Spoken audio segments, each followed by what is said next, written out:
মানুষ কত বোকা, এটাকে চিন্তা করা যায়? সবকিছু সিজদা করে আল্লাহকে, আর মানুষ হয়ে সিজদা করে আল্লাহর সৃষ্টিকে। মূলত সমস্ত সৃষ্টির স্রষ্টা যিনি, তিনি সিজদা পাওয়ার হকদার, সৃষ্টি তো সিজদা পাওয়ার হকদার না।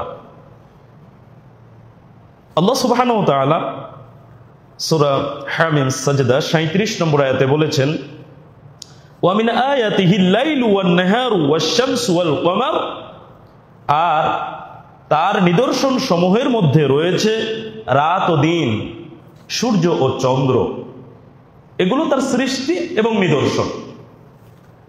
লা তাসজুদু, তোমরা সিজদা করো না, লিশ-শামসি, সূর্যকে, তোমরা সূর্যকে সিজদা করো না, ওয়ালা লিল কমার, আর তোমরা সিজদা করো না চন্দ্রকে। ওয়াসজুদু লিল্লাহ, সিজদা করো আল্লাহকে। কেন করব?